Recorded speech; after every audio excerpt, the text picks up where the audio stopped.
एक ऐसी शिक्षा प्रारंभ की गई है कि जिसमें अध्यात्म नहीं है,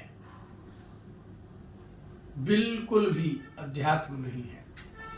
इसलिए कोई जब पढ़ लिख जाता है तो सुप्रीम कोर्ट का जज हो जाए, चाहे प्रधानमंत्री हो जाए, चाहे राष्ट्रपति हो जाए, राष्ट्रपति और प्रधानमंत्री आदि से अधिक बुद्धिशाली तो सुप्रीम कोर्ट के जज होते हैं। और सुप्रीम कोर्ट के जज को भी न्याय करने के लिए जो वकील लोग होते हैं वो धारा अनुच्छेद इत्यादि बताते हैं, संविधान बताते हैं, वो भी बड़े बुद्धिशाली होते हैं। इतनी अधिक बुद्धिशालित्व इतना अधिक होने के बाद भी उनकी बुद्धि में ये बात कभी नहीं आती है कि इस संसार में जो वस्तु है वह वस्तु ही ईश्वर है। आज तक किसी व्यक्ति, बुद्धिमान, साइंटिस्ट जितने भी हैं, उनने कभी नहीं बताया होगा और न हो सकता है यहाँ की कोई भी वस्तु कोई निर्मित नहीं कर सकता। ये अद्भुत बात हो गई। दुर्गा सप्तशती के 5वें अध्याय में, ये मार्कंडेय पुराण की है दुर्गा सप्तशती, देवताओं ने भगवती दुर्गा की स्तुति करते हुए 25वें श्लोक में, और ये बड़ी प्रसिद्ध श्लोक हो गए हैं, और 28वें श्लोक में स्तुति करते हुए संसार की स्थिति, संसार के जीवन को ही भगवती दुर्गा शक्ति कहा है। अब देखिए वो श्लोक, जैसे लोग कहते हैं ना कि या देवी सर्वभूतेषु शांति रूपेण संस्थिता, फिर आगे नमस्तस्यै नमस्तस्यै नमस्तस्यै नमो नमः। तो नमस्तस्यै भी एक श्लोक है, दूसरा नमस्तस्यै भी एक श्लोक है, और नमस्तस्यै नमो नमः भी एक श्लोक है। एक श्लोक में ये समझ लीजिए कि अब 25वां श्लोक सर्वप्रथम देखिए, या देवी सर्वभूतेषु निद्रा रूपेण संस्थिता। एक तो ये श्लोक है। फिर दूसरा श्लोक है इसी के आगे कि या देवी सर्वभूतेषु क्षुधा रूपेण संस्थिता। अब आप विचार करिए कि जो देवी दुर्गा उसे कहते हैं, भगवती शक्ति उसे कहते हैं जो निद्रा और क्षुधा माने भूख के रूप में संपूर्ण संसार में विद्यमान है। भूख किनको लगती है? शरीरधारियों को।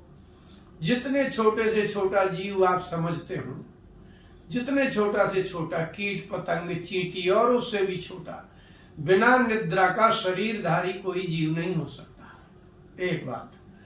और क्षुधा, जिसको हम भूख कहते हैं, आपने देखा हो यदि भूख नहीं लगे तो आपके मुंह में ही कोई वस्तु नहीं जा सकती। यदि प्यास न लगे तो एक बूंद पानी भी भीतर नहीं जा सकता। यदि इन्फेक्शन हो जाता है ना तो पानी पीते ही बाहर निकल आता है। तब क्या कर लेते हैं? यह संसार की स्थिति, संसार का जीवन दो गुणों पर ही स्थित है। यदि किसी व्यक्ति को निद्रा ना आए तो विक्षिप्त हो जाएगा, पागल हो जाएगा, मर जाएगा। अभी ऐसे कितने लोग हैं जिनको निद्रा नहीं आती तो उनका भोजन ही नहीं पचेगा, और निद्रा नहीं आएगी तो पागल होकर मर जाएगा। इसमें कोई संदेह नहीं हो। ना ये बात बताने की आवश्यकता है कि लोग निद्रा ना आने पर मर जाते हैं। यहाँ आपके शरीर में जो भी प्रक्रिया है उसके प्रक्रिया के बिना ये शरीर नहीं बच सकता। शास्त्र बड़े विलक्षण हैं। शास्त्रों ने कहा कि तुम्हें पत्थर में, चलो ठीक है, पत्थर में भगवती दुर्गा मत मानो, कोई मिट्टी की दुर्गा बना करके पूजन करता है मत मानो, लेकिन सत्य ये है कि उस शक्ति का एक आकाराधार बना करके और पूजन की विधि बनाई गई। लेकिन इससे भी बड़ा सत्य आध्यात्मिकता ये है कि आप जो सोते हो, सोने पर भोजन पचता है, फिर जब भोजन पचता है तब आपको भूख लगती है। तो निद्रा और भूख ये ही संसार के आधार गुण है। इनको प्राकृतिक गुण कहते हैं। यदि किसी को निद्रा ना आए तो संसार में ऐसा कोई साइंटिस्ट नहीं है, ऐसा कोई विज्ञान नहीं है कि वो व्यक्ति अपने आप निद्रा ला सके। बस इसी का नाम शक्ति है, इसी का नाम दुर्गा है, इसी का नाम भगवती है, इसी का नाम परम तत्व है और इसी का नाम शक्ति है। यदि आपको निद्रा ना आए, गोली ना दी जाए, उन्माद पैदा ना किया जाए, कोई औषधि ना दी जाए, तो आप विचार करके बताइए आपको नींद ना आती हो, क्या नींद ला सकेंगे? यदि भूख न लग रही हो तो क्या आप भूख लगा सकेंगे? तो आपके हाथ में कुछ है नहीं। इसलिए हमारे ऋषियों ने कहा कि आपको आश्चर्य होगा यदि कोई वस्तु शास्त्रों में कही है कि वो शक्ति व्यापक है, सर्वत्र है, यहां तक कि वृक्ष भी सोते हैं। ये जिनको जो वृक्ष है वो स्थिर रहते हैं, इसलिए उनको स्थावर कहते हैं। जो शरीर चलता है, चाहे बिना पैर के सांप बिच्छू हो, सांप हो उनके तो पैर ही नहीं होता, तो यदि वो बिना पैर वाले हैं चाहे पैर वाले हैं, जो शरीरधारी कीट पतंग से लेके ब्रह्मा तक कोई भी होगा वो निद्रा होगा, और बिना निद्रा के नहीं रह सकता। इसलिए देवताओं ने प्रार्थना की और कहा भगवती आप तो आधार हैं जीवन का। या देवी सर्वभूतेषु निद्रा रूपेण संस्थिता। आप 5वां अध्याय पढ़ेंगे तो तृष्णा रूपेण संस्थिता, शांति रूपेण संस्थिता, लक्ष्मी रूपेण संस्थिता। संसार के जितने व्यवहार हो रहे हैं वो सब वही है। अब आप समझो, आपके समझ में आएगा ये? कोई दुनिया का ऐसा वैज्ञानिक है कि उसको स्वयं में निद्रा ना आती हो, भूख न लगती हो और बिना औषधि के और वो करे, निद्रा ले आए? जो गुण प्राकृतिक है उन प्राकृतिक गुणों की उत्पत्ति नहीं कर सकता कोई। जो उत्पद्यमान वस्तु है उसको रोक नहीं सकता, जो उत्पन्न है उसी का उपयोग करता है। जो उत्पन्न हो जाता है उसको उत्पन्न कहते हैं। जो वस्तु प्रकट हो जाएगी उसको उत्पन्न कहेंगे, जो वस्तु प्रकट हो रही होगी उसको उत्पद्यमान कहेंगे, और जो हो चुकी है उसको भी उत्पन्न कहेंगे। इसका तात्पर्य ये निकला कि शरीरों का जीवन निद्रा पर आधारित है। आप कितना खा सकते हैं? प्रकृति ने गजब निर्धारण किया है कि यदि भूख व्यक्ति को नहीं लगे और कह दिया जाए जितना खाओ खा जाओ, तो कितने दिन जीवित रहेगा वो?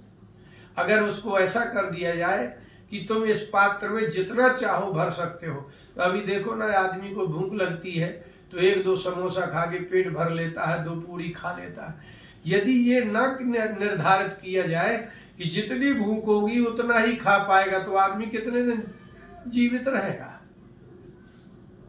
खाता ही चला जाएगा। तो शरीर में जो पाचन क्रिया की सामर्थ्य शक्ति है वो भी समाप्त हो जाएगी, एक भी दिन में मर जाएगा। इसलिए निद्रा की अवधि है कि इतनी ही निद्रा आएगी, फिर तो आप आलस्य में पड़े रहे। इसलिए संसार की आधार गुण है, सृष्टि के शरीर धारण के गुण है, एक निद्रा और एक क्षुधा, भूख। यदि आपकी निद्रा और भूख दो में से कोई एक शांत हो जाए, इसलिए कहा जाता है कि शक्ति है वो। तो आपके अंदर, आप लोग कहते हैं कि लो हम तो दुर्गा जी को नहीं मानते, तो ऋषियों ने कहा तुम्हें मानना पड़ेगा, तुम्हारी मजबूरी है। आकृति मत मानो, मत पत्थर मानो, मत मूर्ति मानो, लेकिन हम एक ऐसा तत्व बताएंगे कि भगवती दुर्गा का ऐसा स्वरूप है कि तुम्हें कहना ही पड़ेगा कि हाँ वो है। और वो क्या है? निद्रा। आप कह सकते हैं क्या कि निद्रा नहीं है? कोई नहीं सोता संसार में, ऐसा कह सकते हैं? यदि ऋषियों ने कह दिया है, आध्यात्मिक तत्ववेत्ताओं ने, कि निद्रा ही शक्ति है और शक्ति ही दुर्गा है, भगवती है, आप मना करिए, चलिए निषेध करके बताइए, कह दीजिए कि निद्रा नहीं है। बुभुक्षा, जिसको हम क्षुधा कह रहे हैं, भूख, यदि खाने की इच्छा नहीं होती है तो आप खा ही नहीं सकते हैं, तो मर जाएंगे। तो आपकी आधार, जीवनाधार शक्ति है, और वो शक्ति, अच्छा वो भी लिखा है, या देवी सर्वभूतेषु शक्ति रूपेण संस्थिता। आपने हिंदी में एक वाक्य सुना होगा, भाई मैं ये नहीं कर सकता। तो ये जो आप सकता शब्द प्रयोग करते हैं कि मैं ये नहीं कर सकता, मैं ये नहीं कर सकती, ये नहीं हो सकता, ये शक्ति शब्द के अपभ्रंश शब्द है, सकता शक्ति। इसलिए आप 5वें अध्याय दुर्गा सप्तशती को देखेंगे तो संपूर्ण सृष्टि जिससे चलती है। यहां तक कि एक और लिखा, या देवी सर्वभूतेषु बुद्धि रूपेण संस्थिता, निद्रा के पूर्व में लिखा है, 24वें श्लोक में लिखा है कि या देवी सर्वभूतेषु बुद्धि रूपेण संस्थिता। अब बताइए, किसी व्यक्ति के पूर्व जन्म के किसी अपराध के कारण, पाप के कारण यदि उसके बुद्धि नहीं होती तो क्या होता? वो मंद बुद्धि बच्चा पैदा हो जाए, है दुनिया में कोई उसकी बुद्धि की वृद्धि कर दे? उस मंद बुद्धि में ही उसका जीवन समाप्त हो जाता है, वो जीवित ही नहीं रह सकता। बुद्धि के बिना कोई जीवित नहीं रह सकता, भूख के बिना कोई जीवित नहीं रह सकता, निद्रा के बिना कोई जीवित नहीं रह सकता। और इससे भी बड़ी बात, या देवी सर्वभूतेषु तृष्णा रूपेण संस्थिता, ये 30वां श्लोक है उसके आगे का। तृष्णा माने जानते हैं? यदि आपको धन कमाने की तृष्णा ना हो तो आप क्या करेंगे? बैठे बैठे मर जाएंगे। यदि आपको पति पत्नी के सम्मिलन की तृष्णा ना हो, तो संतान की तृष्णा ना हो, धन की तृष्णा ना हो, भोग और भोजन की तृष्णा ना हो, तो सारे संसार का व्यापार ही समाप्त हो जाए। इसलिए ये जो सर्वाधारिका भगवती दुर्गा है, वो तृष्णा भी आपकी भगवती ही है। लेकिन तृष्णा भी वही है, तो बोले तो आगे फिर और पढ़िए, उसमें लिखा शांति रूपेण संस्थिता। तृष्णा संसार की संचालिका है। यदि किसी व्यक्ति को भोग तृष्णा ना हो तो संग्रह नहीं करेगा, तो व्यापार बंद हो जाएंगे। यदि किसी को भोजन तृष्णा ना हो तो बस दाल रोटी खाएगा, रूखा सूखा खाएगा, आगे जो मिष्ठान्न पकवान बन रहे हैं वो भी नहीं बनेंगे। संसार के संपूर्ण व्यापार, संपूर्ण जीवन के गुण जितने भी हैं वो दुर्गा सप्तशती के 5वें अध्याय में लिखे हुए हैं। आप मत उसको आकृति मानिए, वो तो गुण रूपा है। आपके शरीर में है शक्ति, तो शरीर में देखने की शक्ति, सुनने की शक्ति, सूंघने की शक्ति, जिह्वा में स्वाद लेने की शक्ति, पैरों से चलने की शक्ति, भोजन पचाने की शक्ति, आपके शरीर में 10 की 10 इंद्रियों में जो चलने की जो शक्ति है वो ही दुर्गा है। अब चलिए बताइए, आप कहते हैं हम मूर्ति नहीं मानते, तो मत मानिए मूर्ति। आप अपने शरीर को मानते हैं कि नहीं मानते? यदि आप शरीर को मानते हैं तो शरीर मूर्ति है कि नहीं है? मूर्ति शब्द का क्या अर्थ है? मूर्ति माने आकृति। तो गुण किस में रहता है? आकृति में। बिना आकृति के शक्ति का प्रादुर्भाव नहीं हो सकता।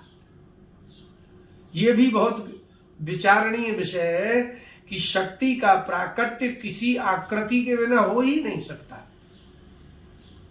तिनका में शक्ति होती है दूध बनाने की, रक्त बनाने की, मांस मज्जा बनाने की, और वो गाय उसको खाती है, भैंस उसको खाती है, दूध देती है। लेकिन वो जो तिनका में जो शक्ति है, बिना तिनका के आप शक्ति का दर्शन नहीं कर सकते। जैसे आपको बिना तारों के विद्युत नहीं मिल सकती है। तो ये संसार आकृतिमान है। आकृति के बिना जगत होता नहीं, और आकृति में ही शक्ति होते हैं। इसलिए गुण और शक्ति ये दोनों बिना आकृति के नहीं हो सकते। आप चलते फिरते दुर्गा हो, चलती फिरती शक्ति हो, तो आप मत मानिए कि भाई किसी आदमी ने बना दिया है आकृति, हम पत्थर ने, मत मानिए। किंतु ध्यान रहे, निद्रा रूप में वही है, तृष्णा रूप में वही है, बुद्धि रूप में वही है, शांति रूप में वही है, ज्ञान विज्ञान रूप में वही है। तो मातृ रूपेण माता, स्त्री रूप में भी वही है, पुरुष रूप में भी वही है। इसलिए सर्वत्र सर्वगुण व्यापिका, गुण स्वरूप में व्याप्त रहने वाली भगवती दुर्गा ही है। और अगर आपके समझ में आए तो आए, नहीं तो अच्छे अच्छे बुद्धिमान भी निर्बुद्धि हैं, ईश्वर का निराकरण करते हो, हमें नहीं दिखता। हाँ तो ठीक है ना, तुम्हें मृत्यु तो नहीं दिखती, फिर भी क्यों मरने से डरते हो? किसको दिखता है मृत्यु? किसी को नहीं दिखता। इसलिए मृत्यु किसी को नहीं दिखता, फिर भी भयभीत होते हैं। तो इसलिए जो वहाँ आजकल बड़े बड़े शिक्षित और शिक्षा के आधार पर संसार में निराकरण करते हैं, वही अंत में शक्तिहीन हो करके ऐसी दुर्गति होती है। तब फिर ये शक्ति क्यों नहीं प्राप्त कर लेते? इसलिए शक्ति को उत्पन्न करने की शक्ति किसी जीव में, किसी शरीर में, किसी विज्ञान में, किसी बुद्धि में नहीं है। पदार्थ में रहने वाली शक्ति से आप ये मोबाइल और इत्यादि सब, रेल यान इत्यादि बना रहे हो, लेकिन जिसमें शक्ति नहीं होती उसमें शक्ति का आधान करने की शक्ति किसी जीव में नहीं है। इसलिए शक्ति, तृष्णा, निद्रा, शांति गुण स्वरूपा भगवती दुर्गा ही है। इसलिए शक्ति के उपासक को शाक्त कहते हैं।